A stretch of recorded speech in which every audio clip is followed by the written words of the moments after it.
Welcome back, everyone. And I hope that everyone has been having as much fun as I have been and really taking in all the wonderful, wonderful presentations we've had.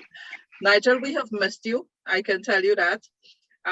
We really have had an amazing journey so far. I was sharing earlier today that we began yesterday morning with Professor Garrett from the UK, followed by a really, really scintillating presentation from Dr. Charles Earhart out in New Zealand from KPMG. And then, of course, Kelly Lee from the Hong Kong Stock Exchange.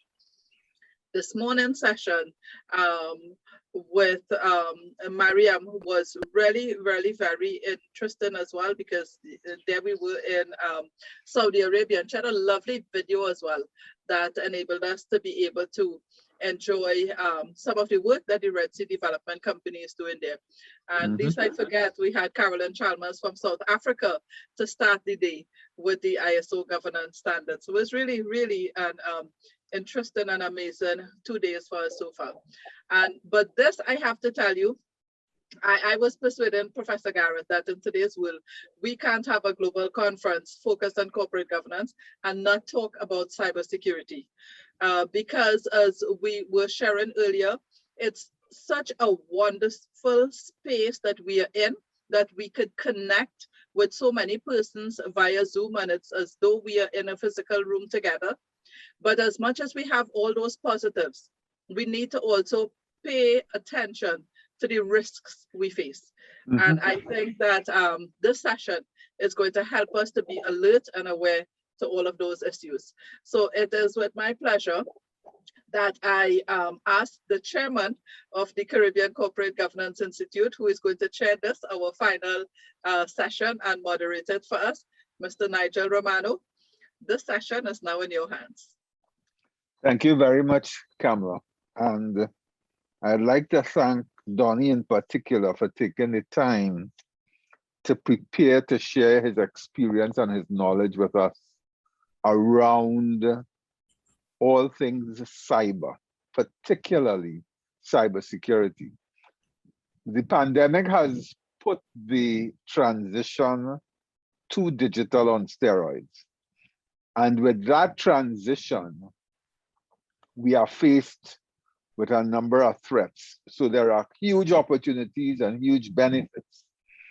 But if we don't manage the cyber environment and ensure that our people understand where the threats may come from, we could be in some serious trouble.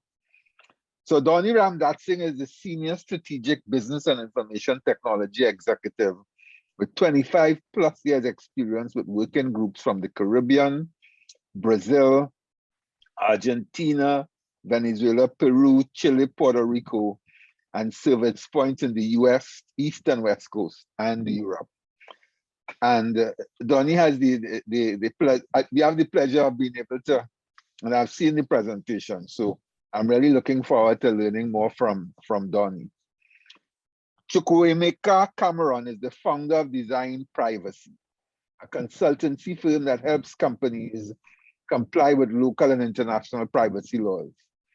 He believes that protecting informational rights and complying with privacy laws allow for the free flow of information and ultimately the generation of generational wealth. He's an experienced attorney with 22 years at the bar and has a demonstrated history of working in regulatory compliance in the telecom and financial services industries.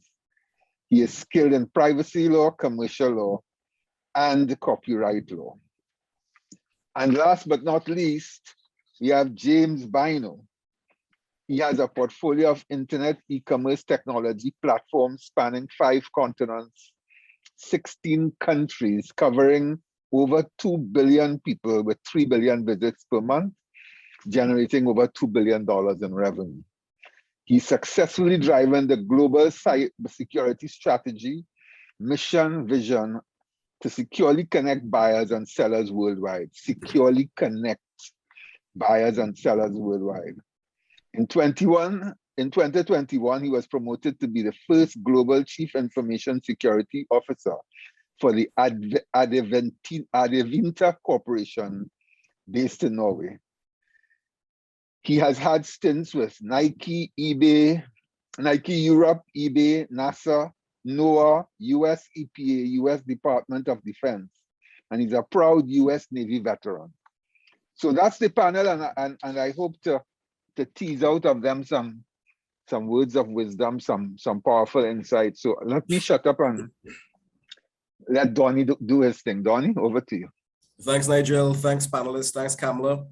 And thanks, everyone, for having us here. I think it was very difficult to zip this up in 20 minutes. I think I'm going to leave you with a lot more questions than I give you answers for. So the whole idea is that, let me click this. Yeah, Donny, your video is off. Yeah, I think it's going to be a lot more questions you're going to have rather than answers. But I want to start this off in a different way. I want to show you before the pandemic, because a lot of seminars you go to kind of show you what we do in post-pandemic or middle pandemic and all that stuff. And I want to show you that security was a problem before. It didn't just come as a pandemic digitization. Now, we did have 10 to 20 years of transformation in 2-3 years. All right, that is a fact. We've accelerated. We found different ways to do things. We found different ways to do things right. And we also inherited a lot of risk, because we went to market, we may not have known all of the different elements. And this presentation kind of shows you a couple of things that you have to look out for and carry back to your teams. So the first thing is that the year of breaches in 2018, there's a reason I put 2018 before the pandemic in 19. I want to show you what was happening then. I want to show you that aging technologies or software rot really leaves us open to a number of risks. And because threats are becoming much more sophisticated by actors who are not very skilled, we have a lot of new actors that are not very skilled, and they are able to execute very high level attacks, and unprotected environments are succumbed to it. So we have that whole middle space where we have legacy tech, and those are creating barriers to customers or to clients that have to go online or to build businesses or to move their organization into cloud tech. So Marriott, 500 million customers affected. Remember that hack in 18. We remember the Cathay Pacific hack. I couldn't remember Ticketfly, so Ticketfly was new to me. Singhealth, we remember that too, and there are a lot more. So, and I want to kind of show you this too, because this was really important. Security really is a top priority now for executives, not in the remit of IT anymore. So while it was pooled together as an IT responsibility, that has changed in the last 3 to 4 years, even before the pandemic. We cannot just park it in IT. I think that is a risk that we have to take away from this conference, that IT is not the responsible party for technology security. It is a piece, but it's not the de facto. This is a business thing. So you have to, the CEO, the CEOs, the CIOs, the chief executive suite has to take full responsibility of digital security and cannot park it any further down the line, because we're going to walk into a lot of trouble, and we are. I have a security firm, and we have been on the end result of a number of customers that are being compromised. And the compromises are very simple. They're not difficult compromises. They're not advanced techs. They're not advanced stacks. They are easily preventable elements that should be prevented off the bat by basic administration. So when we look at this, we say, we know the threats, 4.2 billion records stolen in hackers in 2016. What happens to you guys if your data is on public? What do we say if salaries are there, or intellectual property, or site letters, or you ever wonder how does your correspondence reach to the news media? And you'll be really amazed to know that is totally preventable. And I'll show you that in this session, how easy it is to protect your information from leaving your environment by very simple tools. So we have a 1 in 5 customer track that organization lose customers, 20% lose customers during an attack for your review and everything else in terms of your good name is gone. 30% lose revenue, and 20% of attacks come from inside, where we do not have a strong security realm because we already hired these people. But that is now changed because we are now working from home We don't have the security mechanisms that we had in the firewalls and all of the elements that we had while we were protected in corporate. We now have to extend that perimeter to something called borderless security, where the end users are now being attacked on their Wi-Fi routers, on the non-protected environment. So now we have moved the fighting arena where we could have protected the environment internally. Now it's to the house where they have no security. And in the rush to move business home, we did not do a good enough job. Well, I shouldn't say we, some did not do enough proper due diligence into what constitutes connectivity versus what connectivity does for security. So we had this bunch of customers home and bunch of workers, which was the right thing. But then we realized we created a bigger storm than we ever thought possible. And those are major issues that follow us to this day. So when we talk about integrated security, we talk about 4 key vectors, and they're listed on the slides here. We talk about identity, and I'll go through all 4, so don't worry. We talk about 4 key vectors, 4 key actors. One is identity and access management. You all may know that as passwords, but you may not know, or you may, that passwords are the weakest link. We do not recommend passwords. We recommend passwordless technology. Now that sounds really weird. How could this guy come and tell us we have passwordless security? Is he insane? And the answer is the technology CEOs have to know about it. They cannot just refrain from understanding the tech, because the tech is the business. The security is the business. That is your organization. So threat protection conveys a bunch of technologies around protecting against threats. The third one is information protection. We are transversing data through our network at wire speeds. We have confidential documentation. We have credit card information. We have a bunch of data that we cannot have outside, but because they are working from home and because they're working from the cloud, we have new risks. That data is already out. So have we done the security and the proper cloud governance to ensure that we have a lot of governance structures and frameworks for cloud, by the way. Have we done those due diligences to make sure that they are secure and we can go and say we are unreproachable? Now, nothing is 100%, but we have to show that we have enough safeguards in check to catch it. Now, security management is the 4th vector, which conveys all about visibility and control. And without that, everything else is pointless, because you can't catch an attacker if you have millions and trillions of security signals per day, and you have to wave through it. So you need artificial intelligence for that. You cannot put this on an IT person or a team of IT people. You have trillions of signals moving per your network per day, week, month, etc. You have to now add in artificial intelligence to be able to narrate a story to catch the attacker in real time. So when we talk about the first vector, identity and access management, we talk about the front door. And our front door isn't the front door we have from 2018. Our front door may have been in 2018. You come to the office in Barbados, you come to the office in Canada, and you come to the office in Jamaica, and you put your token in and you log in. Our front door is all over the world now. Our front door is work from home. Our front door is remote key technology. Or our front door is somebody bringing their own mobile device that you have no protection on because it's their device. And BYOD is an old term, but BYOD now is a whole different story. Have we protected, or do we let people walk out to the front door with our phones and we're okay with it? So the protection of the front door normally has that second part, simplify access, in a really tight space. Because the old adage was, if it's secure, it has to be tough. And that's really rubbish. We have to make security simple. We have to make logins easy. And we have to make it strong. So we cannot make it the ways before. We had a CIA triad. It was confidentiality, integrity, and availability. An old triangle, an old security triangle. It's really old. And it went on, if you pull it easier, it's less secure.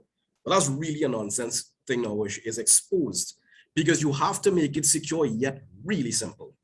If you don't do that, if you don't protect it wherever they come in the front door with, your network becomes completely exposed. And the safeguarding of your credentials really is the problem with passwords, because passwords are your access to identity. A lot of customers have weak passwords, they share passwords. I've seen a password under a person's desk. I've seen somebody in our social experiments take out a password from their wallet. I've seen some weird stuff. And it's normal. I shouldn't make it sound like it's weird. It's quite normal because humans go to the least problem, right? They make it the simplest way for them to log on, not knowing that categorical risk. Now we have bigger problems than passwords. We have phishing, we have malware, we have targeted worms, we have a bunch of things that the passwords are the least of the issue. So we want to make sure and button that hole real quick. So with safeguarding credentials, we have a concept called passwordless authentication. You may know it as MFA, but it's not really MFA. MFA stands for multi-factor authentication, where you have to present an additional to your password. So you do put a password there, as well as another authentication. It could be something biometric or whatever, but that's not passwordless. Passwordless is that we do not use passwords at all. We use email-based access through authenticator apps. We use token generation IDs. We use a number of things that we cannot share a password. So it means that, so it's not MFA, it's totally passwordless.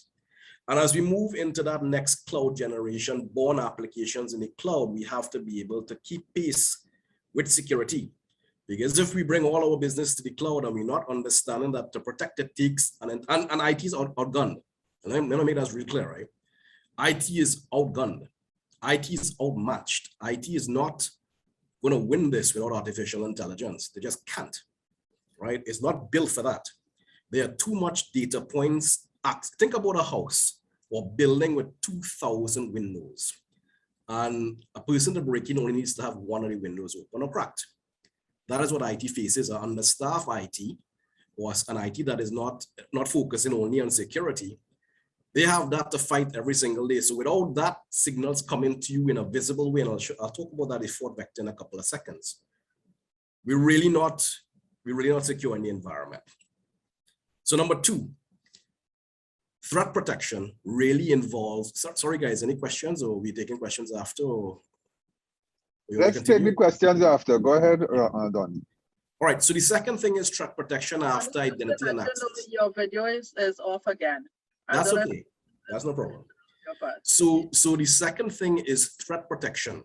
Now, threat protection is where we spend a lot of behavioral analytics. We kind of figure out what is an attack, what really is happening on the environment that we may not see with our naked eyes. What does a threat look like? And a lot of threats are brand new called zero-day threats. And with zero-day threats, the environments are not, it's like a vaccine with Omicron. I already used that example today, guys. Right, where we don't know what it is, and we don't have a protection for it, analogous. So with a new vector, we have to be able to look at behavioral analytics to figure out if this will be a threat to my corporate environment. So with threat protection, we look at the behaviors. No security is 100% effective, and the tools here are made to detect activities, either false positive or otherwise, respond to threats by human intervention or artificial logbooks, and get protected so that it doesn't come into the company. And that's really what threat protection is, not allowing it to reach into your environment, even if it's home. And that space really is because we have a lot of information to protect. And we see four primary elements of information protection on this slide. One, let's first talk about detecting sensitive data. As data travels throughout various parts of your business and outside your business to partners, to suppliers, to confidential lawyers, to wherever, multiple parts of the world, we have to make sure and know that it is sensitive. How do we do that? We have to classify it. And when we classify it, we put protection rules in it so that when you see a confidential or sensitive piece of information, it will do a number of things. It will delete it. Like, for example, if somebody is trying to forward a credit card information or a score report, it will delete it, it will flag it, it will alert your administrator, it will tell the legal attorneys whatever you want to do. It's quite granular and flexible. And it will be able to protect your data from any data leakage called DLP, data leakage or data leakage prevention. And that technology is baked into it. I'm talking Microsoft here, but it's everybody. It's Amazon and everybody else. So it's not only, I'm doing a Microsoft slide, but all of the three major cloud providers have the same type of tech. Okay, guys? And the fourth part of information protection is monitoring. Nothing makes sense unless you get them all in one. Well, not really in one. All the visuals come in and feed into you. And that is your devices home. That is your devices at the office, at work, in your car, your fridge, it doesn't matter. In the cloud and also on premises, every single data point, all 10 million of them. So you cannot have an information protection without a monitoring and a protection, a classification or detection without protecting every single point. If you miss one, that's all they need. And they're not looking manually anymore. They are using automated tools. So they may not be going specifically for Kamla's environment or Bob's environment or Nigel's environment or James' environment, but there are tools that are freely available and they're just knocking on doors. And when they knock on doors, they say, hey, you're vulnerable. Well, guess what? You're next. So while there are, yes, targeted attacks for people and customers, some of them are just mischievous. And if you're not protected, you're going to be next. Yeah. So the key for chief information officers to do governance is to manage security through a singular type of environment. And when I talk about, in short, you really want to provide intelligent spaces where you have specialized controls for your environment. And we use something called the intelligent graph that pulls everything together in your environment, Microsoft or non-Microsoft. So have your IT guys have a conversation about intelligent security management, asking, what are you guys using to see everything? Are we seeing every single thing? Or are we using many different boxes or different types and different systems? Because then complexity creates problems. When you have too much complexity, you will not be able to manage anything easily.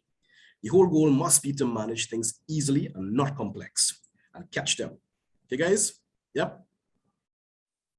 I put this slide here so that you can go home with it. I won't go through it today. It's really the all 4 decks that has each of the products that we offer at Microsoft that fulfills each of the key vectors. You can forward it to your participants so they can share it with the IT guys. Yeah. So each of them, as you can see, the Identity and Access Manager has a stack of tools, and it's old because in Envision yesterday, this week, we really kind of already brought in new technology called Microsoft Privacy for M365. So even though you're seeing here, there are new protection coming out all the time. As a matter of fact, your best bet could be, if it's printed, it's already outdated, right? So even as you see this, check it again. Check what's new. Does your security center come out? Okay, what's next? Always remember that if you have a book or printer, whatever, it's done.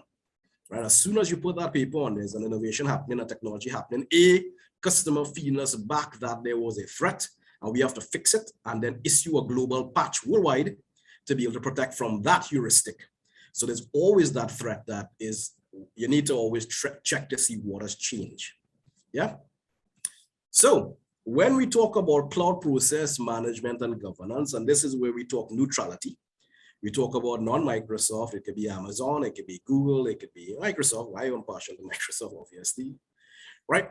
Which is, and it's tough because some people kind of just jump in cloud and don't do a proper assessment. And they get fooled with information that has been old. Like I still go to customers' environments and people still say they have data residence concerns. And we've by large passed that story with governments. We have governments all over the world using cloud for data. We have key IDs that are now encrypting data at Azure and keeping your key in your country. So even if we extract your data in Azure, we can't get your data unless we come into your country and pick up the key. So we have too many things now that are so advanced that we have answered many of the questions you've had on burning over the last 4 or 5 years, right? Brad Smith, who's our general counsel at Microsoft, has done a tremendous job in making sure that governance and government has all of the answers they want. As a matter of fact, Azure has the most certifications from ISO, from FedRAMP, from FISMA, from HIPAA, all set up. It's the most certified environment on the planet. So it is highly likely, if you want something, check them out. Yeah, it's probably answered by some other government and some other organization in some other country already, right? So the problem with cloud process governance is that not all recommendations are needed. So when you go down that governance check block, you will realize you'll sort of tick a number of things and realize, hey, I don't need to have a HIPAA environment. I'm not dealing with health. Or I may deal with FedRAMP because I'm governmental, or I am cloud, I will use FISMA. So you have to realize, you have to work with a partner or a colleague away from you who knows the cloud, and know which ones are needed and which recommendations are realistic and is really critical, that not all guidance documentation can be provided. We have millions of legacy applications around the world, built by your guys, built by people running XP still, people running Linux 4.1 build still, and that's okay. It's risky because it's agent tech, but it's there. So there's no way that we can know every prescriptive guidance. That is why we have a hardware compatibility list and an application specific list. It allows us to say these will run on this platform, and everybody has it, not just Microsoft, Amazon, Google, everybody else. That says if you go this way and it doesn't run, that's your problem, right? So we still live in an era where we have application criticality and questions about data residency. That really kind of moves around FUD, right? Fair, uncertainty, and doubt. We really have to have conversations that include executives beyond technology, your legal counsel, your executive teams that go further than the IT or the CIO, including CSOs and CISOs, and your governance structures in your organization. Need to have that I was talking to one of the ministers who was an attorney general in one of the small countries up the islands, and I was telling him about the cloud because we were pitching it for them. And he stopped me. He said, Donny, I need to bring in my counsel. And I was like, what did I do? Right? Because he did need to understand the risk that the data of the government was into. And of course, it took the platform after I answered all the questions, etc. But it's not, that's what I'm trying to say, it's not an IT decision by itself. It has to be executive. It has to be hand in hand. You have to have more meaningful conversations, or you have to get information or guidance from people who know the technology and business alignment, not just tech. If you do that, you're going to make wrong decisions. Yeah. So when we move stuff to the cloud, we can evaluate the asset. And we always ask these couple of questions. This is just a couple of examples, right? How would we be harmed if we take this data and it was made public and widely distributed? Will our reputation as an organization be compromised, or be okay? How would we be harmed if a non-authorized actor from a competitor or from well, anybody else access the asset? Now we're talking about our digital estate here, our data estate, right? How would we be harmed if somebody jumps in, modifies that, walks out, changes it, and creates something different from what was the intended? They manipulated a file, or they manipulated a calculation, or they manipulated the GDP percentage for budget review, whatever it is. How would we be harmed? And if data was unexpectedly changed, can we find it? Or because a breach, when a breach happens, it takes about 6 months before they find out, on average. So this breach has completely occurred. You are doing business as normal. Your cycles have completed per month. You have been running this environment and you have been compromised and don't know it yet. So that's why it's important for the 4 key vectors in the beginning to make sure that you have a high artificial intelligence arm to find that stuff and monitor. How would we be harmed if the asset wasn't available? And I'm glad to let you know there's tons of stuff in the cloud where we live that answers every single question here. Yeah. So after we look at the assets and listen, some of the assets can go on, right? Some of the things like for example, a Ministry of Justice or the police, they may not want to put data of criminal elements on the cloud, right? There may be real justification for that. So you may have a different concern there. Now, although we have cloud journey is not for everybody. So don't let anybody pressure you for that, right? So everybody's journey is very unique. Of course, the cloud is much more beneficial. It's much more secure. There's nothing more secure than a secured cloud, but you have to do the work. You can't just put your data there and hope that it's secure. It doesn't work like that. There are user controls that you have to implement. A lot of user controls, a lot of system controls that you have to know exist. And you have to check it, because if you don't know it's there, you're going to put your data and you're going to have a false sense of security. You're going to walk away from that environment thinking that you're protected, but you're not. Yeah. So after we look at the asset evaluation, we say, hey, let's map it to the cloud. right? So are you willing to put your data in a public cloud like Azure, like Amazon, and get over the part where a public cloud is public? It really isn't.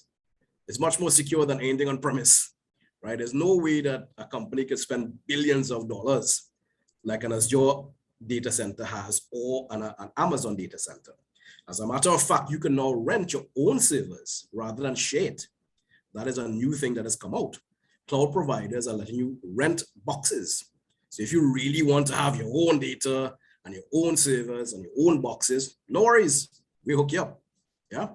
So the answers and the questions have changed dramatically over the last 5 years, and it's important that the executives have good answers. Sometimes IT doesn't know. Many times IT doesn't know. IT needs a lot of training. IT needs a lot of updates. IT, you have to make sure that they are always in the know, because they can't give you good guidance if they don't know. It's really important that we bridge IT and business now, and not just have IT as a separate element, which has been its case for long times.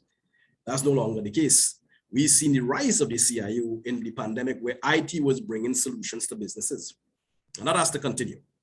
That has to continue. So are you willing to accept that is internal or on-premise? If you have data internally, it means that you are taking an enormous amount of expenses, amount of internal security. You now have to create recovery solutions for, it's a nightmare in terms of cost, because you now have to have 2 servers, 10 servers, 20 servers. Then you have to have staff to run that. Then you have to train them, and if they lose, you have to get back new guys for that, and the list goes on. You have to worry if they're not here, whatever. So you've now up, so your asset is a liability in this environment. Your asset isn't an asset. Your asset is a cost liability.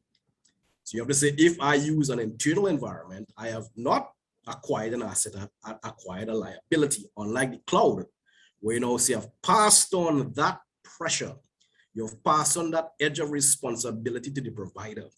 I have just offshored risk to them. I've asked all my questions, I set up the way I want it, and now they have to assume risk. They have to have a tunnel SLA. They have to be able to deliver on what I want for my costing and my business requirements. And I've moved that risk from internal IT to now the third-party provider, which is a huge provider, right? So don't be careful which provider you go on to, right? And we have a bunch of community clouds in the Caribbean, but that's risky. And I don't know if you know what a community cloud is. A community cloud really is when we are part of a group or part of companies that know each other, and they put data centers, they put machines from one company to the next. It's really risky because it's not a very good secure environment. And you now have to worry about if the fire goes on that environment or somebody hacks that environment. It's really a risky thing, but it's low cost. So again, those communications are normally happening in groups. It isn't as common as it was 4 years ago. And we do see the most common type of cloud is hybrid. Yeah, a piece of it on-prem, a piece of it on cloud, and we move as things move. We have the best of both worlds. We have the risk offshore. We have critical applications internally. We have administrators and there's a big movement of the same type of tools, so you don't have to learn a new type of tech.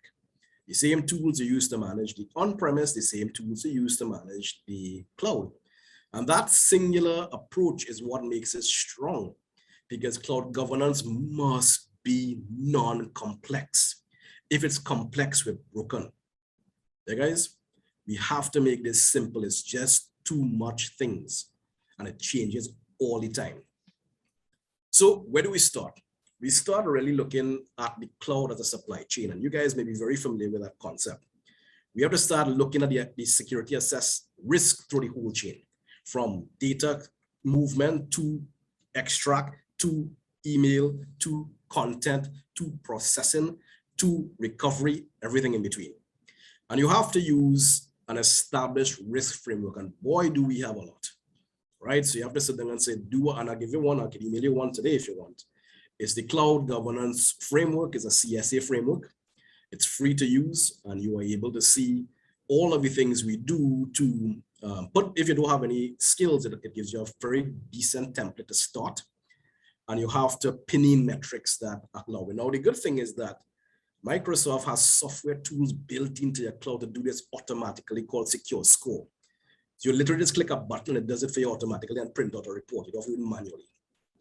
So the Secure Score is not covered here, but it gives your IT teams muscle so that they can be able to know at any point in time how open they are. You really feel confident with that because you know, say, hey, am I open?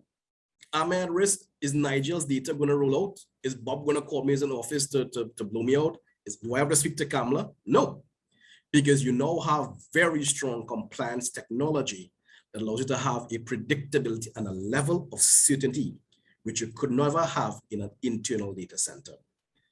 All right, so I think that we kind of, I think there's a chat there, but I don't see that. Okay, so we're coming to the end of the slides. I hope it was kind of important, and this slide really is security design. This is the most important slide, if I could help, if I could tell you. And it's really busy.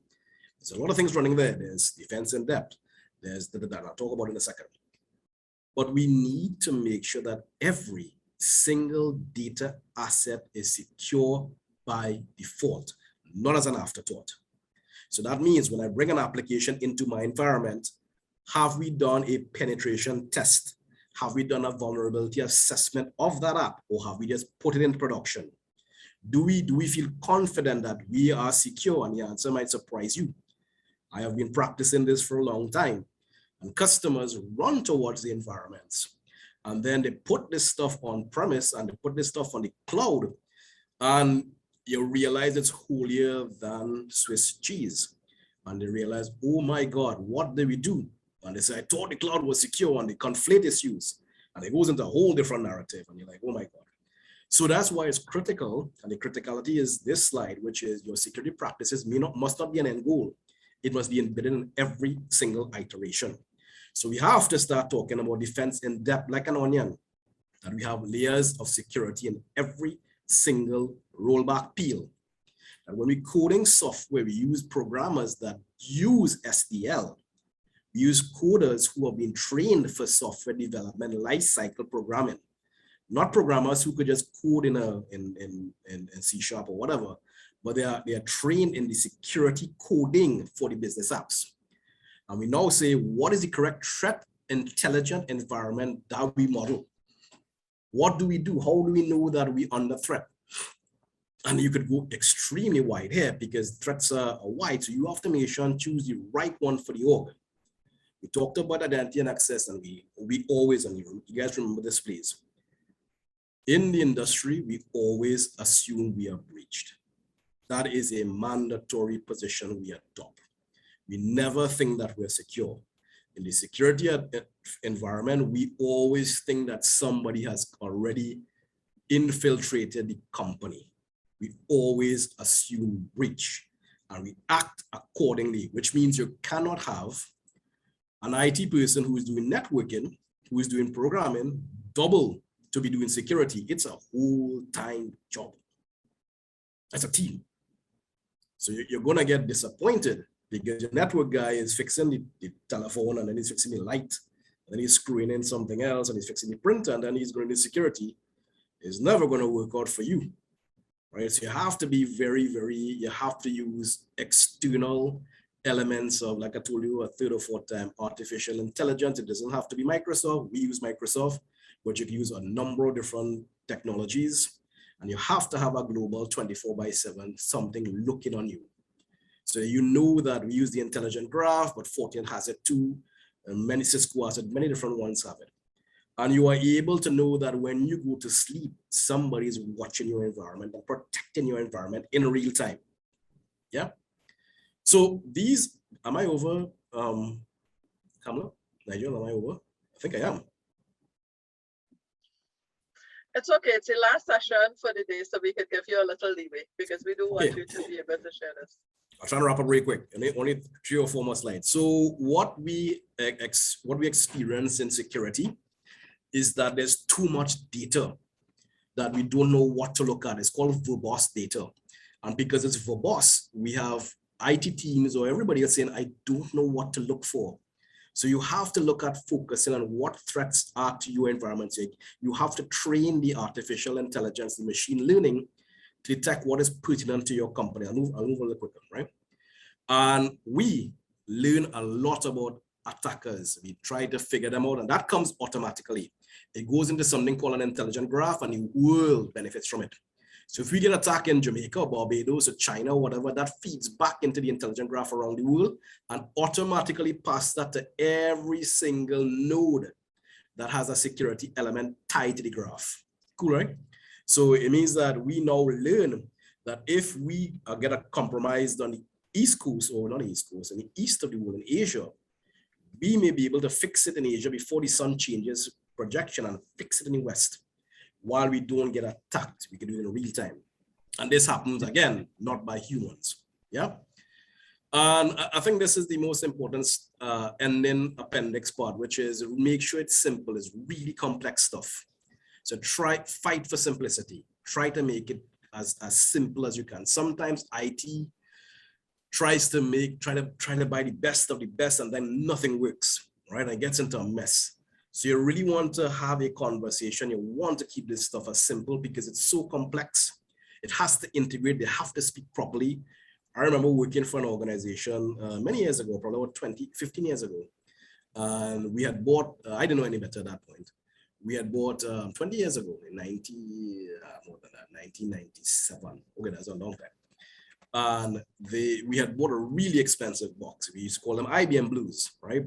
It was really expensive server and had all this stuff, but it never worked in the way that it was supposed to because it was too complex. And many years later on, we kind of switched it out. But the point is, in today's environments, we do have that problem. We have environments that are totally scalable, totally invisible, totally seamless. So demand that it becomes simple to manage, because you cannot acquire the boxes, the technology, and then you cannot manage it. All right, guys? So the final slide is to respond to threats. And now we have technology that automatically responds at 2 o'clock in the morning. 3 o'clock in the morning is going to ping you. 4 o'clock in the morning is going to take action, or whatever it is. Whatever we call it, logic flows or logic apps. So it doesn't allow you to come in the front door. It protects you and doesn't meet on the morning that, hey, our network is compromised. We have malware in here and we're having a party. It doesn't allow you to wake up to that position. It allows you to protect it by you setting it. But again, they have to know how to trigger these workflows and set up the vehicle for actions and all that stuff. All right, guys. So that's it. I think that I hope I give you some nice things to think about. Yeah.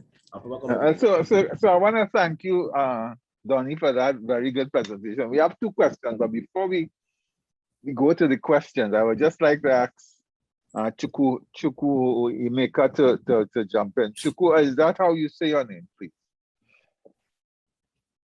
And give your perspective. It's a valiant effort. Chukwuemeka. Chukwuemeka. All right, good. So I'm grateful to be part of this panel.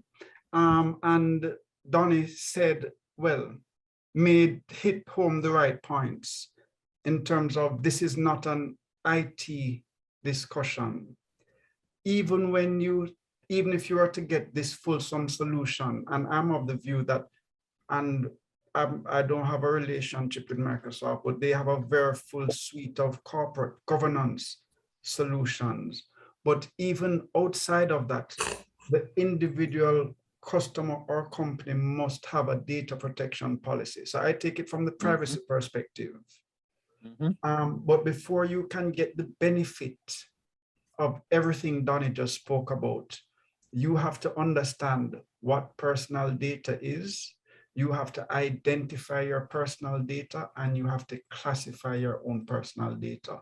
When you have done all of that, you can now leverage the power of AI and leverage the suite of services. It is critical because he also spoke about the different regulations that Microsoft has complied with, and they also have a lot of inbuilt templates for the different regulatory frameworks. as it is today, and I need to celebrate this and share this with everyone. Yesterday, our information commissioner was supposed to take her office, and there hasn't been a public announcement, but I trust that happened. So Jamaica is well down the road. In this would mark day one of our 2-year transition period if the information commissioner indeed took her office and was the legislation gazetted. But as I was saying, you have to identify what controls or what international standard in accordance with your legislation do you want to comply with. So it is a risk discussion, it's a compliance discussion, it's a IT discussion. That's from the data protection point of view. You will spend a lot of money and you will still end up possibly in jail if it is you leave it for your CIO as an IT conversation. So that's my opening salvo, just dovetailing on everything Donny said, but you must start from an executive position, understanding what your obligations are, and then defining what the specific assets, and when I say assets, personal data, you have a responsibility to protect, and then find the tools to implement your control. So it is a joined up conversation. And that's a challenge Donny would have, and that's a challenge privacy practitioners would have in terms of saying, okay, yes, I would love to speak with the CIO, but the CIO can't really help me, or the CIO can't really help you. And it's not a legal issue as well, because if you talk straight to an attorney, he would tell you it's an IT issue. You do need to be able to have that joined up conversation. So I'm very familiar with all the underlying Donny is speaking about, and have looked closely at from Sentinel to Purview to Office 365, but I didn't know about this, what you mentioned, Sir Donny, the Microsoft privacy thing. That just came out last month. I missed that one. So but Microsoft, they're very aggressive. Full disclosure, I don't know it well yet. By tomorrow I should. Well, I'm going to beat you to it.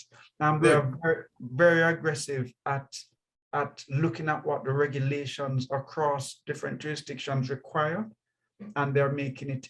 And this is a perfect pitch for Microsoft, but it is what it is. They're making it easy for corporations, once they understand their obligations and responsibility, because they're already using these services, just to upgrade the license, but you now need somebody to know what you need to do.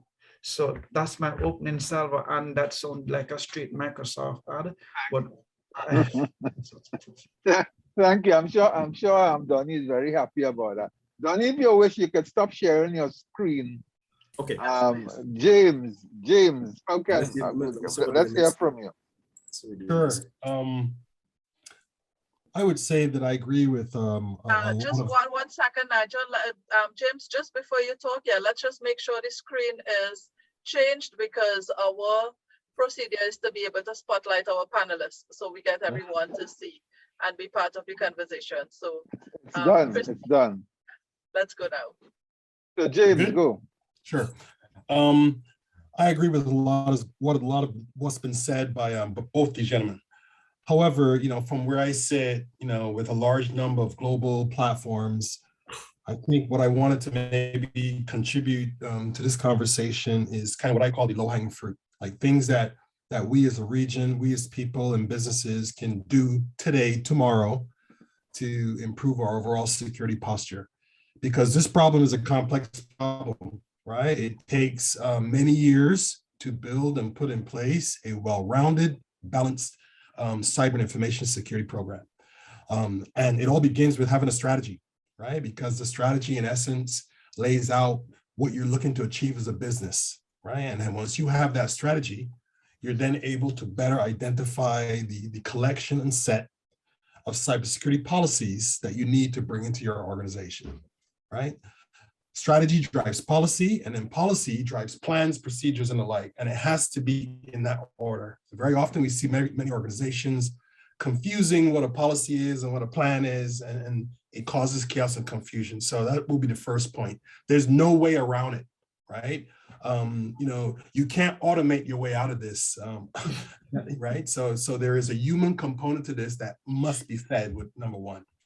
So in terms of practical components, so there's that programmatic need. In terms of practical things that we can do, like tomorrow, number one, get a grip of our assets. The number one, whenever I go into our organization, my first question is, give me a list of all your hardware, software that you're currently used to manage your business. And very often, if a company can't bring that back to you within a 24-hour period, that in itself is a massive problem, because you can't possibly protect what you don't know, number one, right? The reason it's important to know what you have is because a lot of the security patches and updates, most of which are free, right, are only available to you if you know that you need them, right? So we see that common gap in many organizations. So that's number one, right? Know what you have. Number two is you've got to prepare for incidents while you're trying to improve your security posture. So having a well-balanced incident response process, which Donny touched on, is critical, right? You need to plan for the bad things that happen. What happens if I get a bit of ransomware in my office? How do I separate my office segments to make sure that I don't have full disaster across the org? That points to the defense in depth point that Donny also made earlier, right? All these kind of things are strategic decisions that have to be made, right? The third thing is also something you can do tomorrow: patch and vulnerability management, right? A lot of the danger on the internet, there are patches and fixes for, as I said before. But if you're not managing the patches on your devices, right, your laptops, your servers, your workstations, you can't possibly expect to protect yourself from some of these threats. Microsoft will tell you, they put out Microsoft Tuesday every month, a wide range of security patches, but there's some people that don't apply them for a wide range of reasons. Yeah. So third thing would be testing. Again, something very practical. Most of us in the Caribbean are not used to testing. And when I say testing, I mean penetration testing, vulnerability scans, application testing, dependency checkers, static testing. Depending on what your business is, there's an orchestra of testing that you should do. I think the problem there is many people don't see the value in it because there's no automatic return on investment.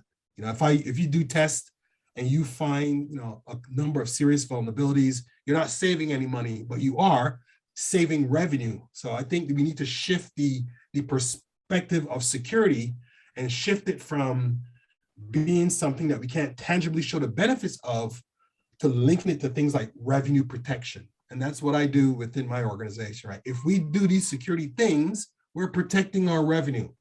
And to me, that becomes a really good selling point in terms of trying to get your organization to adopt. Two final points: training and awareness, right? Kind of fits in that same bubble. If you have people in your organization that touch code, build applications, right? You've got to make sure that they have the right amount of training to make sure they're building secure applications. There's a wide range of code development platforms that you can build products against, and they evolve all the time, right? So that's why it's important to make sure that the people in your organization that are making changes to code in particular are trained, as well as everyone, because it's everyone's responsibility within the organization in security. But you need to take a roles-based approach. Some may need more than others. Yeah. And then in terms of the future, Donny again made a few points that I agree with. We are shifting to the threats are becoming more sophisticated, the complexity is higher, and the duration of many attacks that we see globally are much longer. And that's happening because we've got weaponized data centers in Eastern Europe, the US, and China.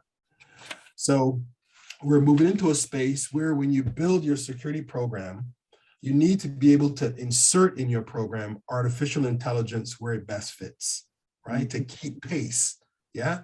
I don't think we're at a point where you can bet it all on AI, yeah, but I think we're at a point where it needs to be a component of your overall, again, strategy in keeping pace with the threat.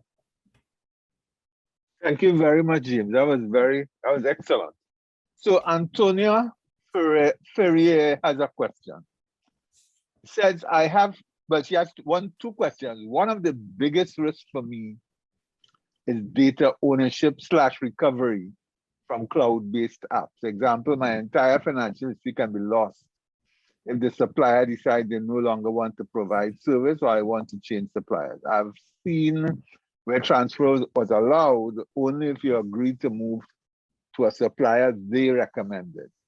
Or the infamous case with Google, when they shut down the art platform a few years ago and the artists discovered they missed the term, that once they hosted there, they did not have the rights to their artwork. What can organizations do to protect against this? And the second question is, what are the risks we should be considering as we look towards adopting blockchain technology? So Donny, I'll let you go first, and then we'll hear from which one you want to take? The first James one? Okay. Up to you, up to you. All right, so the first one really is that before you go to any cloud provider, you have to examine your exit strategy.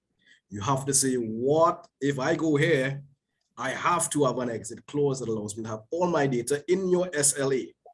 Now, obviously, if you go with one top 3, as your Microsoft or Amazon or Google, you're going to have that. The other thing that you're going to do, which has propped up quite often, is having your hybrid copy on-prem.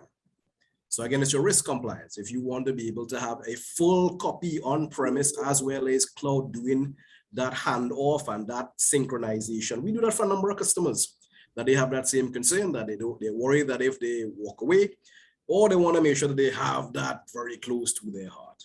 So those solutions are already there. Have your opt-out, as well as you can have a second copy at any location around the world or in your own data center. No issues. Yeah. Chukwuemeka, this sounds like something for the lawyers to make sure. Well, it is when we look at, again, from the privacy perspective, when you look at the GDPR and our Local Data Protection Act, if you are going to give your data to a third party to process, you must, as a matter of law, have a data processing agreement in place. Yep. That data processing agreement, for the most part, is very standard, and it has to, and if it doesn't, it must address that issue, that whole question of you remaining responsible for that data and you determining what happens to that data at all time. So that is what the law requires. What the GDPR speaks to is conducting a data protection impact assessment. So when you're adopting a new technology, a new service, you have to look at the risk to your customer, to the data subjects, if it's your employees or your customers. So not only is it an IT thing in terms of how secure is the data? No, one of the risks you have to identify is, okay, the engagement comes to an end. How do we maintain ownership and custody of the data? So either you can attack it from a legal perspective. Well, you must attack it from a legal perspective, and it must be covered in your data processing agreement. And if you were to do your due diligence and conduct your data protection impact assessment, that issue would also come to the fore to be treated with. Thank you very much, James. Your take. I see you nodding your head. No, I agreed with what was a lot of was being said, right? And again, that ties back into, and he's exactly right. I was not in my head because GDPR and NISD, European regulations are very, very much top of mind for us in the EU. And I think it goes back to kind of what Donny also said, right? Having an exit strategy, number one, which ties into your larger overall strategy as well. It's also very important very early in the game to sort of identify those types of business assets and their criticality. Again, tying back to what was earlier said, data classification, to make sure that you've got the right kind of controls wrapped around those environments, whether it be in public cloud, private cloud, or on-prem, right? You got to have a healthy set of controls around them. I think the last thing I would say is maybe back on the GDPR topic. I think this is going to be a real hill to climb for us in the Caribbean region, right? Because it's going to why is that? it's going to require us to really mature our environments and to be able to demonstrate compliance at the drop of a hat, right? Right now, we're seeing millions of dollars being fined in organizations all across Europe. I just gave a presentation earlier today that in some of our markets, there are around $100 million in fines. And these are simple things from people not proving that they deleted the information that the customer requested. This is called a right to be forgotten. The gentleman here from Design Privacy would know. So this is a real world thing, right? So and it applies to the custodianship of European citizen data. And as you know, we have a lot of Europeans that do business in the Caribbean. So I guess at some point, you know, these regulations will extend their long arms to the Caribbean region. And then we have to be able to demonstrate that we've got the right legislation in place and the right, driving the right data management across our companies and governments. If I may, So before you're going, Chukwuemeka, the point there is how many companies know about that risk, that GDPR risk, and the kinds of fines that could be incurred if they don't have controls in place and processes in place to ensure that they're in compliance. We have as a $1 billion company, we have a very extensive GDPR program to avoid that risk, right? You know, we've got people that do that for us all day long because we don't want to pay one of those multi-million-dollar fines. So James had asked the question, when is the long arm of the GDPR going to impact on the Caribbean? If you were to go back to the 2008 Economic Partnership Agreement that Europe entered into with a number of Caribbean countries, a prerequisite of that Economic Partnership Agreement was that you could demonstrate that you had safeguards in place before you could enter into this agreement. And that is why many of the Caribbean countries from as far back as 2008 have not been able to leverage all the things that were on offer. In the Spot on. And in terms of timelines, you know, GDPR went into effect in 2019, right? So even when new regulations go into effect, normally it takes 2 or 3 years before they start biting. In this particular case, they started biting a year later, right? So I think that we're going to see the EU is moving really aggressively, and they're just at the beginning of the journey. Like right now, they're very focused on the right to be forgotten and data retention, right? Making sure we're not keeping people's data for longer than need be, but that's going to shift to other things. So I think we're probably within a 5 to 6 year period to where they're going to start to saying, hey, if you guys can't prove that you can store the data of European citizens in the right way, you know, there might be sanctions that we might have to look at for that kind of thing. And that's real world. We just won't do business with you. Sorry. Oh, right. We just won't do business with you. Right. Yeah. Exactly. Yeah, I think that, well, Donny, you were going to say something? Yeah, Microsoft has made it so the whole GDPR very democratized. And I want to show you a screen print in a couple of seconds, right? Whereby we don't think it must be difficult. Let me see if you can see my screen. We have a bunch of compliance tool in every 365 license. So you can have 5 machines or a network or 3 million. We can run scans. You can run scans. I shouldn't say me. You can run scans to see how compliant you are from an assessment for GDPR, from the NIST, and a whole bunch. It's just 6. The EU. So you don't have to think anymore in terms of what should I do. It's already in your platform.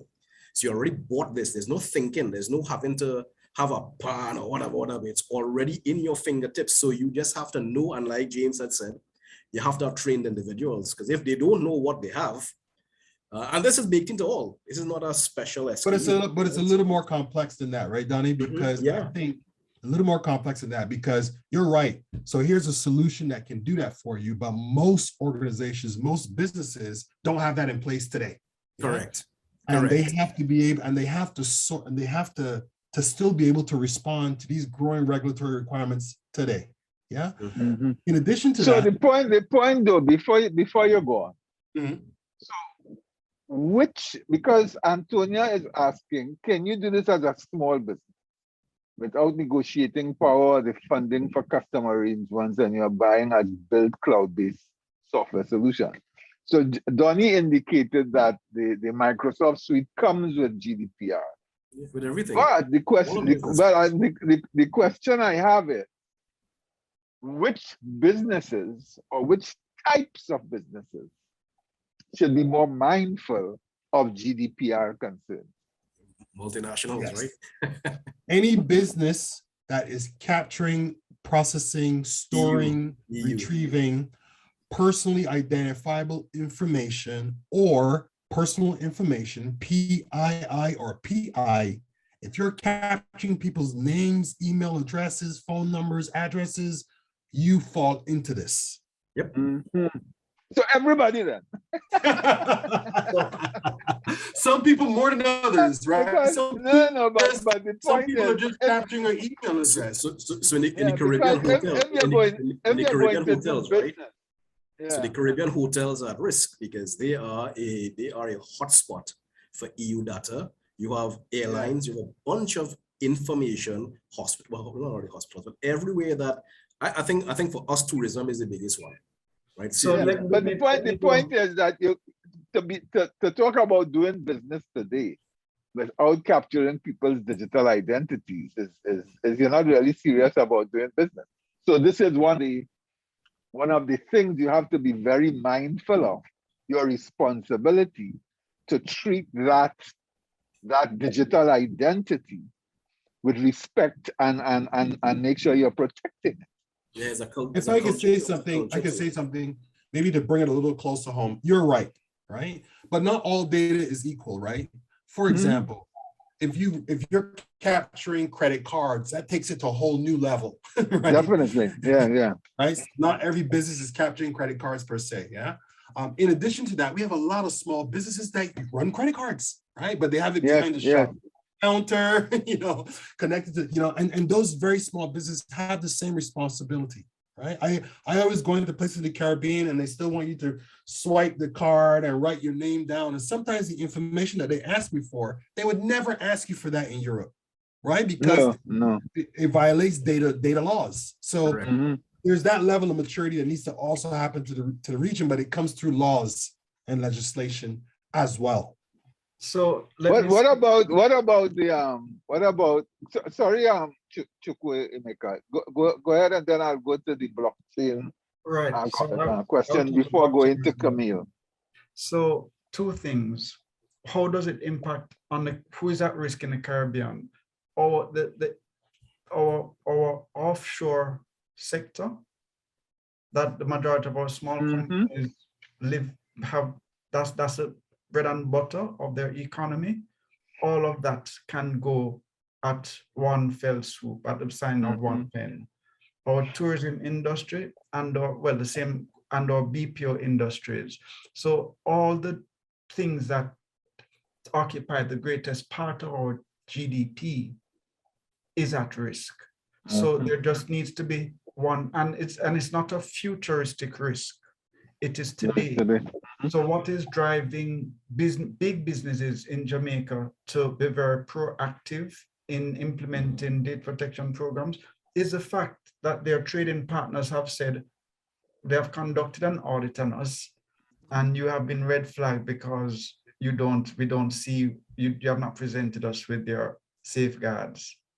And that is what is driving the bigger business. So what is driving the smaller businesses is that those bigger businesses now have to undertake a data protection compliance program, and they now have to look at their local suppliers and say, hey guys, I'm becoming data protection compliant. You come in and clean my office. You're exposed to my personal data, or you do my accounting, or you do my legal work. You must now demonstrate to me that when I share this, or when you get to access my data for whatever means, if it is you come and clean my offices, you need to demonstrate to me that you have built-in safeguards to safeguard personal data onto the blockchain. And I'm glad I recently jumped back into the space, because I was looking at it some time ago before the hard fork with Ethereum, and I lost some of the energy. But with the NFTs, you're forced to look back at it. At this stage, if it is, we assume and accept that the blockchain will be the new internet. And if it is, we accept the immutability of records that are stored on the blockchain. I think we would tend to benefit more than less. The big downside with the blockchain is this whole question of the right to be forgotten. The same immutability, the same thing that gives it its greatest attractiveness, is one of the downsides. But in terms of resilience, in terms of accountability, in terms of traceability, it's not even a question of how will it impact.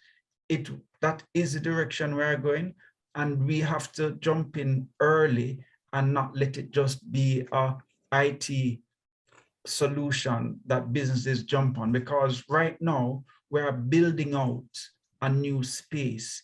So it does have all the tools to be the most powerful privacy machine if it is built that way. James, I feel like I'm going to say something here very controversial. Let me say that from the offset. we'll protect your data privacy. And it comes through the lens of, global threat intelligence. I spend a lot of time getting a lot of global threat intel, and I understand, what's happening when it comes to blockchain and cryptocurrencies and all that. I have to, yeah. Now, what I think is controversial is, in short, I'm very concerned to see the Caribbean navigate towards this space. Yeah, I believe blockchain as a technology has great promise. Right, I don't argue the technical concepts behind it and what it can deliver, but unfortunately, that whole space, a lot of that space, has been hijacked by the cybercrime community. Period. Hijacked. Yeah, and the cybercrime community has still, to this day, too much influence in that space. And until we figure out how to manage that, I am concerned for the region that we're going to stumble into something. All that glitters is not gold comes to mind, right? We're gonna stumble into something and then get wiped out. I think that we need to take our time. Countries like Indonesia and countries across the world have blocked cryptocurrencies and a lot of these other things for good reason. Yeah. So I take a very controversial position on this. The lobby in the Caribbean right now behind Bitcoin and cryptocurrencies is extremely strong. Why? Because there's a lot of money in it. But I do not think that as a region we're ready for it. All right, good point. But so that brings us to Camille's question, and then we'll go to Kamla. Camille says laws and policies vary from one jurisdiction to another, such that a crime in one jurisdiction may not be one in another. Where does that leave us when it comes to confronting our digital threats? Does security require a corporate, national, international, or supranational response to not only catch, but also prosecute and deter hackers? Who wants to go? I'll let Chukwuemeka go. He's the lawyer in the bunch. So from the privacy perspective, we do have that supranational legislation. That is what GDPR has become. And the reason why it has become so is because of its extra-jurisdictional reach. If you are going to do business, any business with a European country, you must have equivalent laws in place. That has driven the China, that has driven Russia, that has driven California, Washington to adopt similar types of legislation. That has now pushed Barbados, that has now pushed Cayman, Jamaica, Brazil. Several countries across the world have adopted some basic data processing standards. So yes, there are going to be variations as to what you think your risk profile looks like from a local basis, but there are some fundamental data processing standards that remain consistent throughout privacy, international privacy regulation. So we do have that type of supranational, de facto supranational legislation. Thank you. James, you wanted to say something? No, it's a good question. I think that, part of the idea is that, not to get too overly focused on the regulations, because once you look at once you pop the regulations and start looking at what they're asking for, a lot of them are asking for the same thing. A lot of the controls that you will find in Sarbanes-Oxley, you will find in GDPR. There's nothing new.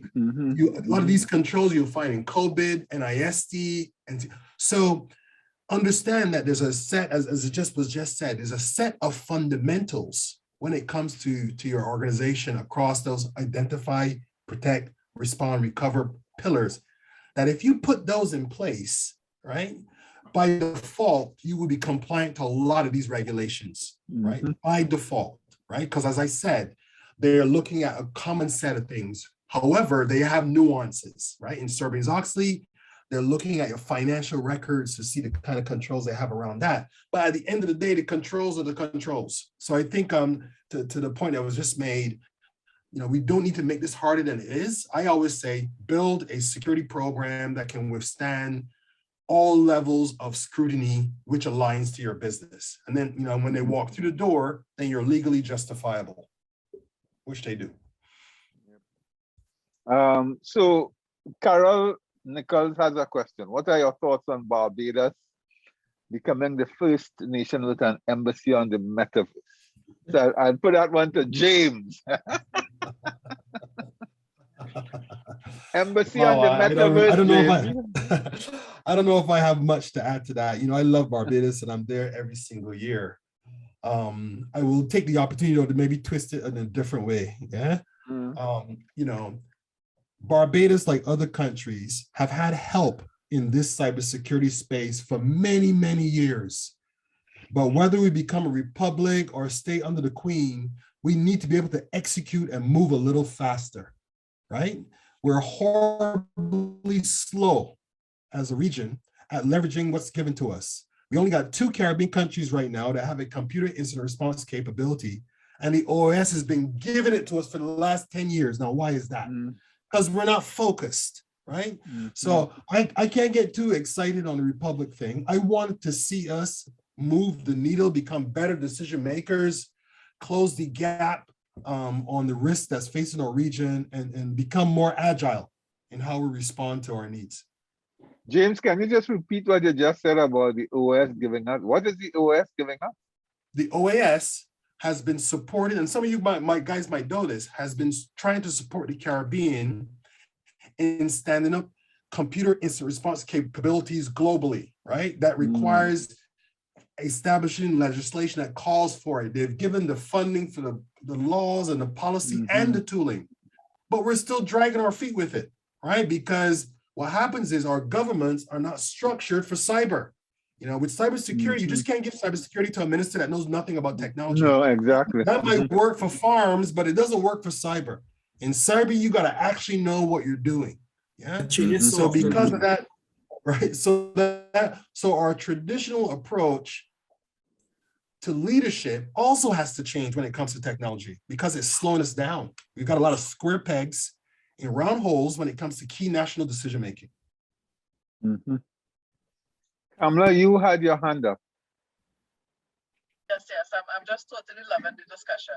But I wanted to ask you guys to address the other end of this coin now. I know we had asked Donny to focus on the threats and the digital threats that we face. But just recently, there was this issue with IKEA in France, where they were fined because of intrusion in the privacy of their employees.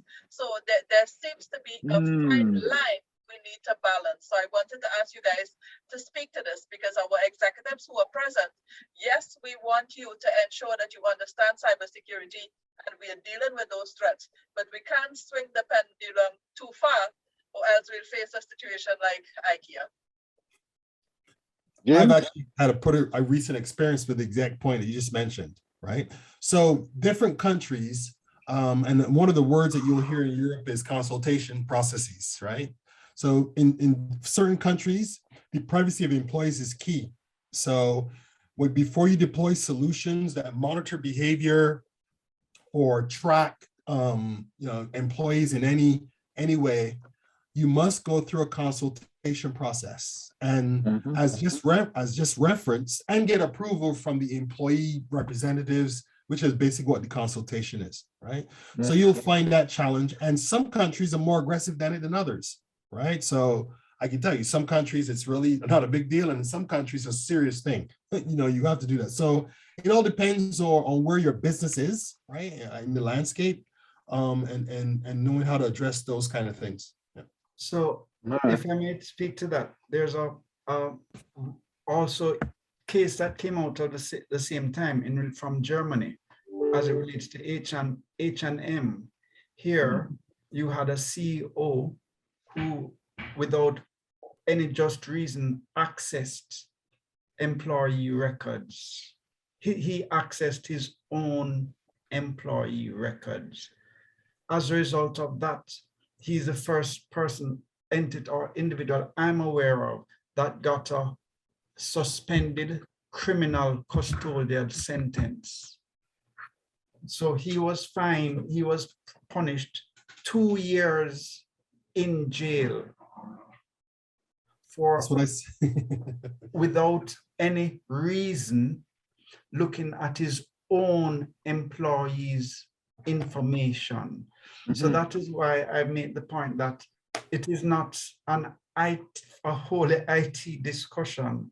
And yes, we are looking at information security is one aspect, but there are organizational controls and technical controls. And so, and those are the things that spread across. So it is just, it's putting the data subject and the right to privacy at the center of the discussion.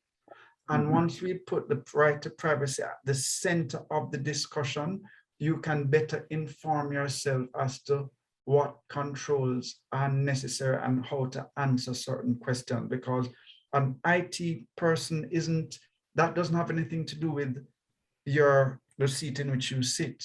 You just have to start from the point that, okay, certain countries such as Barbados and Jamaica now enjoy a constitutional right to privacy.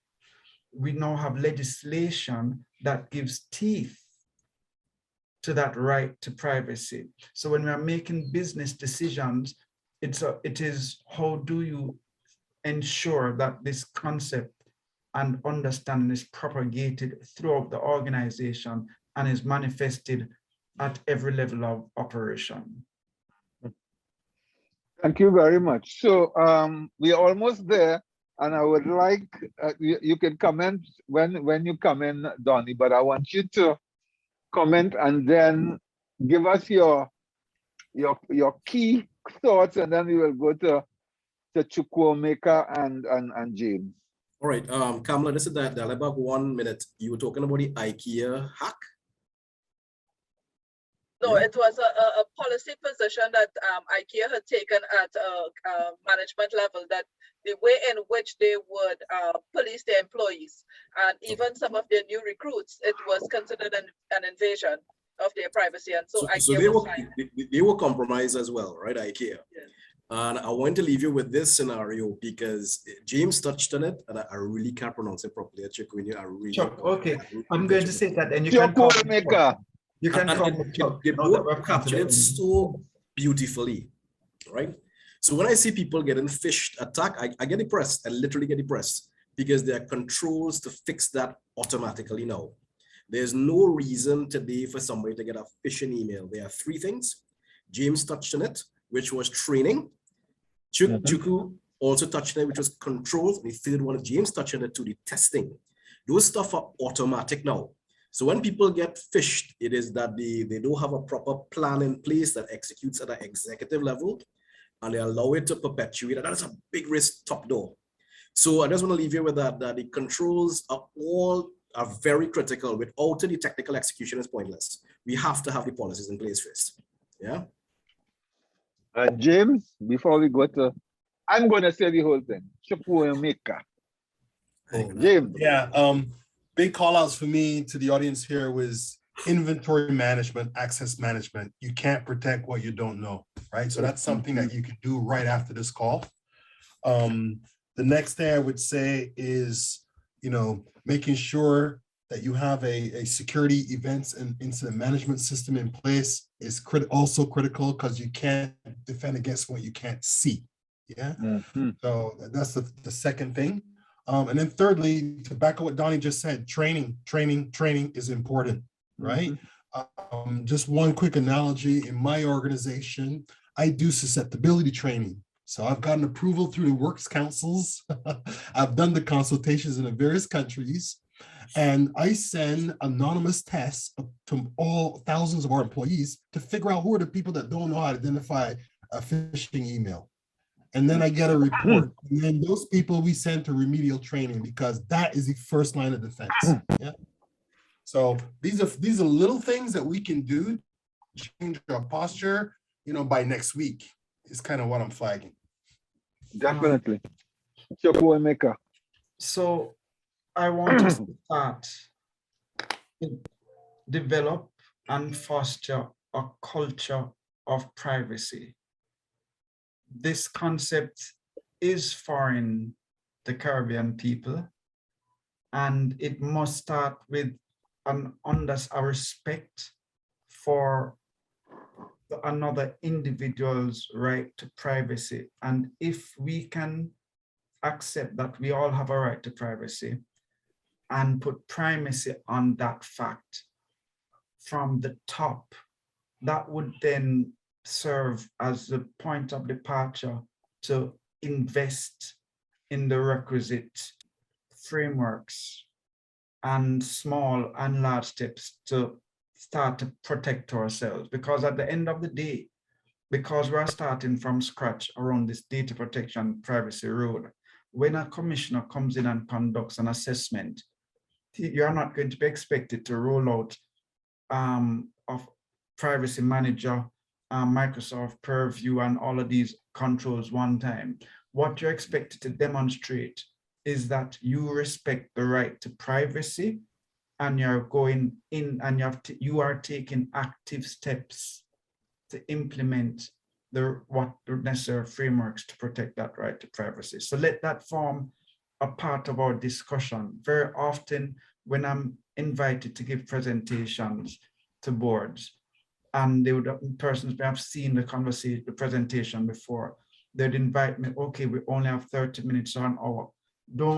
Let's not waste so much time on the law part and the constitutional part and that sort of thing. My position is, if you're not interested in hearing that, we are not the right service provider, because there is no tick box exercise. It starts with understanding and respecting the right to privacy and being prepared to do what is necessary to protect that. Thank you very much for this. That's very, very true. And what I would, and you all mentioned it, it's not an IT problem. It is this in my old boss who runs DBS Bank in Singapore. He describes DBS as a technology company doing banking. And the point he made is that the technology, the CTO, the CIO have to be at the table in the C-suite, and and everybody has to be collaborating and talking together. Because if you don't, you trivialize and you minimize the importance of what we're talking about here. So guys, I really enjoyed this. I'm sure we're going to be doing this sometime in the future again, because I think it's important that we raise the information level, we raise the awareness of how important, one, the security is, but also how important the data is and how we treat with that data, and the risk to not doing so appropriately. Kamla, over to you. Thank you all again. Kamla? Muted. You're on mute. Mike. Yeah, sorry. Thank you very much, Nigel. Gentlemen, thank you all very, very You're much. welcome. I expected this was going to be a great session, and you lived up to it. Thank you so much, Donny. Really You're welcome, appreciate it. guys. Yes, and thank you both James and Mr. Cameron. Actually, agreed. These are very, very last minute agreements. I'm so appreciative that you guys agreed to come and share of your thoughts and experience with us, because it's clear to us there's so much that we need to know still moving forward.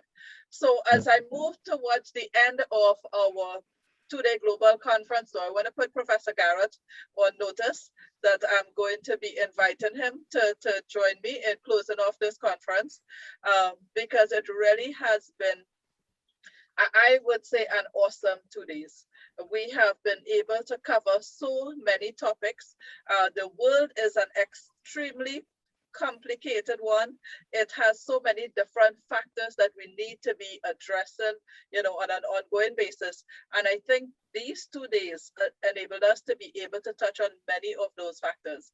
And some of this we would not have been able to achieve without the guidance of Professor Bob Garrett. So I want to ask him, please, if he will join me in some closing comments before we end our 2-day conference. Thank you, Kamala. And you'll be happy to know that I'm ready for my late supper in London. So this is deeply reassuring. 2 things.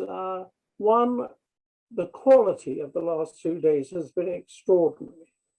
And so I think that the videos are really gold standard, and you should appreciate that, but also work very hard to get them out, not just to your members, but to those people who need to be influenced by them.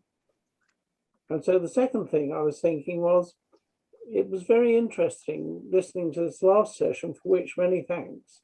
And the session where Ronelle said about her survey work on the quality of corporate governance across the Caribbean, saying there is growing awareness, but my words, not hers, but there's still no impulsion to action. And that's where I think the real issue is now. How do we get people to move? Because there is this definite public pressure beginning to build for impulsion to action in both of these areas. And then the last thing I'll say is linking to what Peter Aylwin was saying yesterday. And I think it still shocks people that the next generation of investors is here, and they have, depend on which calculation of his you use, between $6 and $60 trillion to invest in the next 15 to 20 years. So the question for the Caribbean is, and this is where Mariam's wonderful example of what is possible comes in. Do you folk have the imagination and the impulsion to action to take a slice of the pie? Thanks. Thank you very much. Thank you very much, Professor Garrett. I would think to a great extent, a lot of what is required has been for our directors in the region to build a greater sense of awareness and then a sense of competence to act. And that is why we need so many more of these discussions. We need to have Donny speak more often, because we need our C-suite to know and understand what are the issues, and then to know that there are solutions and to feel confident in being able to make the changes. I think that is what the next step is, and we're here as the Caribbean Corporate Governance Institute to provide that support, to provide that forum to help ensure that our boards know and understand and feel that they could move forward with a greater level of confidence. So it's been my absolute pleasure to work on this conference, to put it together. I want to thank Christy and Joanne, who has been really providing human support over the 2 days. We've had really good technical support with no glitches whatsoever, because they just manage everything so well. So thank you, ladies. Thank you so much. And a very special thank you to our participants who stayed with us for the 2 days. I know we weren't large in number in terms of our attendance for this global conference, but certainly we were big on value. And I am so pleased that the feedback we've been getting from all of you, that you found value in attending. And as Professor Garrett has said, we will make every effort to ensure that the recordings are shared widely so more persons can benefit. So just to close off this session, let me remind everyone, the Caribbean Corporate Governance Institute is a nonprofit organization. We are also a membership organization, and we'd like all of you to join us, become part of this process of change that we are looking to achieve in the region, where we support, collaborate, and work together so we can all grow together to be a part of the change that's happening in the rest of the world. So thank you all very much and have a wonderful evening. And thank you, Cameron, for all your work. Thank you very Goodbye, all. much. Very nice meeting you all. Take care.